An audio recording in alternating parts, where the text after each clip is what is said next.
नमस्कार दोस्तों। आज हम अपनी ट्रिग्नोमेट्री सीरीज को आगे बढ़ाएंगे। जो हमारा नेक्स्ट टॉपिक है trigonometric ratios of specific angle. ये हमारा दूसरा टॉपिक है। हमने ट्रिग्नोमेट्रिक रेशियोज कर लिया था, उससे कुछ क्वेश्चन भी मैंने एक्सरसाइज में बताए थे। आपने शायद सॉल्व किया होगा। कुछ डाउट्स होंगे तो आप कमेंट बॉक्स में डाल सकते हैं, मैं उसको सॉल्व करके आपको बताऊंगा। हमारा नेक्स्ट टॉपिक है क्या, trigonometric ratios of specific angle. मतलब कुछ विशेष एंगल्स के लिए ट्रिग्नोमेट्रिक जो हमारे रेशियोज है उनकी वैल्यूज क्या होती है उसको हम पढ़ेंगे। जैसे हमको पता है कि एक राइट एंगल ट्रायंगल होता है। ये हमारा राइट एंगल ट्रायंगल है। अगर हमने इसको थीटा बोल दिया, ए बी एंड सी, यहाँ पे राइट एंगल बनेगा। इसी थीटा की वैल्यू को हम क्या करते जा रहे हैं, चेंज करते जा रहे हैं। उसके अकॉर्डिंग ये हमारी वैल्यू जाएंगे, राइट। जैसे साइन जो हमारा थीटा 0 होगा, मतलब थीटा की वैल्यू क्या है, 0 है। थीटा की वैल्यू 0 कब होगी, जब ये यहाँ पे आ जाएगा। मतलब कि आपका हाइपोटेनस क्या हो जाएगा, ऑलमोस्ट यहाँ पे होगा। मतलब कि ये जो ऐसे लाइन है उसको हम यहाँ से लेकर के आएंगे, तो जब इस प्लेस पे लेकर आएंगे तो यहाँ पे हॉरिजॉन्टल बिल्कुल ये यहाँ पे इससे मैच कर जाएगी। तो विच इज यहाँ पे एंगल क्या हो जाएगा, टेंस टू 0 हो जाएगा। एंगल यहाँ पे 0 डिग्री बन जाएगा। जो आपका हाइपोटेनियस है वो किसके इक्वल हो जाएगा, मतलब ये एंगल 0 हो जाएगा तो हाइपोटेनियस आपका क्या हो गया, बिल्कुल ये 0 हो जाएगा। परपेंडिकुलर आपका 0 हो गया। जब ये परपेंडिकुलर आपका क्या हो जाएगा, 0 हो जाएगा, तो हाइपोटेनस यहाँ पे आ जाएगा।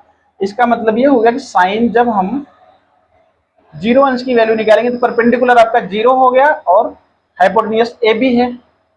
0 upon something is equal to 0, इसलिए साइन 0 अंश 0 होता। सिमिलरली अगर हम 30 डिग्री के लिए देखेंगे तो यहाँ पे 30 डिग्री आएगा। 30 डिग्री वैल्यू क्या होंगी, 1/2 एंड साइन 45 की वैल्यू 1/√2, साइन 60 की वैल्यू √3/2, साइन 90 की वैल्यू 1। ये आपको पता होना चाहिए, वैल्यूज आपको मालूम होनी चाहिए। इसके लिए ताकि आप आगे के क्वेश्चंस को आप आगे के क्वेश्चन को सॉल्व कर सको। cos थीटा क्या होगा, 1√3/2। अब इसको लर्न कैसे करेंगे, लर्न करने की थोड़ा सा टेक्निक आप देखो। आप साइन की वैल्यू को याद करो। साइन 0 0 होता है, sine 30 1/2, sine 45 1/√3, sine 60 √3/2 and sine 90 1। अब आप इसको क्या करो, रिवर्स करके लिखना चालू करो तो इसकी cos थीटा की वैल्यू मिल जाएगी। देखो cos 0 1, फिर इसको लिखो √3/2, 30 की वैल्यू 45 1/√2 है तो इसकी भी 1/√2 होगी। एंड cos 60 की वैल्यू 1/2 हो जाएगी। मतलब ये वाली वैल्यू पहले लिखो, फिर यहाँ सेकंड में, फिर ये थर्ड, फिर इसको इधर लिखोगे, फिर ये ऐसे। तो आपको साइन एंड कॉस की वैल्यू मिल गई। तो साइन एंड कॉस की वैल्यू मिल जाएगी तो आपको टेन की वैल्यू पता चल जाएगी, क्योंकि साइन एंड कॉस टेन के फॉर्म में लिखे जाते हैं। टेन थीटा को आप क्या लिख सकते हैं, sine theta upon cos theta. मैंने आपको बताया था जब हम ट्रिग्नोमेट्रिक रेशियो चैप्टर पढ़ रहे थे, टॉपिक्स पढ़ रहे थे।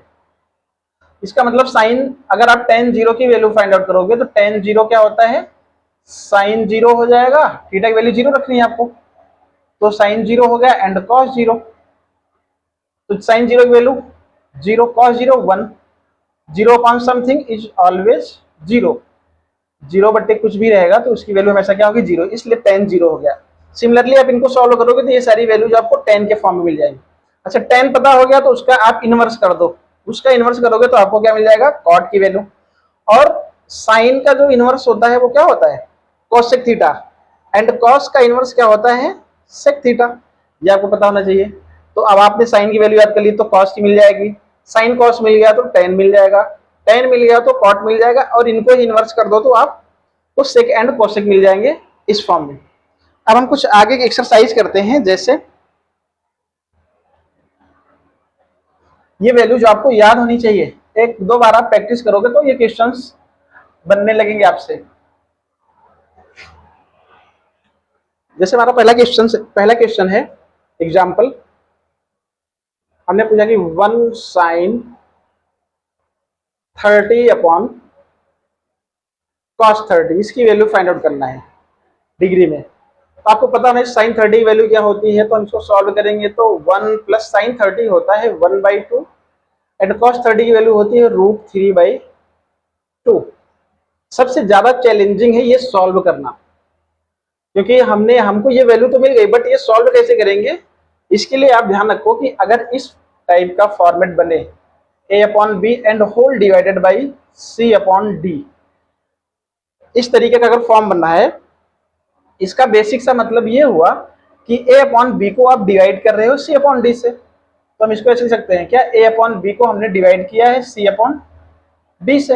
अब आपको समझ में आने लगा होगा कि ए अपॉन बी है तो मल्टीप्लाई का साइन लगाएंगे, डी अपॉन सी लिख सकते हैं। न्यूमरेटर का मल्टीप्लाई न्यूमरेटर में एंड डिनोमिनेटर का मल्टीप्लाई डिनोमिनेटर में। देखो इसका मतलब ये हुआ कि ए का मल्टीप्लाई डी के साथ हो जाएगा, ए डी बन जाएगा, एंड बी का मल्टीप्लाई सी के साथ बी सी। ऐसे हम यहाँ पे करेंगे, तो पहले इसको सॉल्व करें। 2 1 जा 2 प्लस 1, तो ये हो जाएगा 3/2 अपॉन रूट 3/2। देखो ये केस बन गया ना, तो हम इसको क्या लिख सकते हैं, सीधा सीधा हम यहाँ से लिख सकते हैं क्या, 2 इंटू 3 अपॉन 2 रूट 3।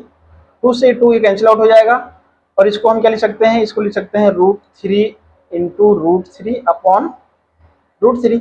ये कैंसिल आउट हो गया, तो आंसर क्या मिला हमको, रूट 3। ये हमारा आंसर हो गया। ओके, ये फर्स्ट एक्सरसाइज हो गया। आपको इस तरीके से क्वेश्चंस आपके जो एक्सरसाइज में है उसको बनाने हैं। जैसे मैं एक आध एक्सरसाइज और आपको दिखाता, लिखा 10 square 45 mine plus 1 divided by 1 plus 10 theta 10 30 लिखते हैं, 10 30। इसको आपको इवेल्युएट करना है, तो 10 45 वैल्यू क्या होती है, 1। 10 45 वैल्यू 1, 1 लिखोगे आप, ये स्क्वायर है तो स्क्वायर का साइन लगाओ, प्लस 1। 1 प्लस 10 30 की वैल्यू क्या होती है, 1/√3। इसको सॉल्व, 1 प्लस 1 क्या हो जाएगा, 2। ये हो जाएगा √3 प्लस 1 अपॉन √3। राइट, देखो यहाँ पे क्या हो रहा है, यहाँ पे कैसा फॉर्म बन रहा है, ए को डिवाइड किया गया है बी बाई सी से, ए को डिवाइड किया गया बी बाई सी से। तो इसको समझो कैसे होगा, ए को डिवाइड किया गया है बी बाई सी से, तो आप इसको क्या लिख सकते हैं, ए को डिवाइड हम मल्टीप्लाई करेंगे सी बाई बी से, मल्टीप्लाई कर दो सी का मल्टीप्लाई, तो ये ए सी अपॉन बी हो जाएगा। मैं इसका मतलब सी ए के साथ मल्टीप्लाई होगा और बी डिवीजन में रहेगा, तो इसको सॉल्व करेंगे तो ये लिखेंगे 2√3 अपॉन √3 प्लस 1। ये आपका आंसर हो गया।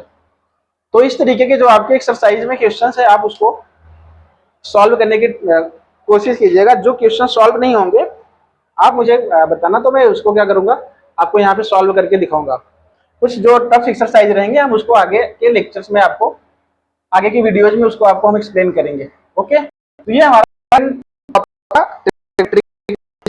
क्या, किसी भी कोणों की ज्योमेट्रिक रेशियो की वैल्यू। Thank you.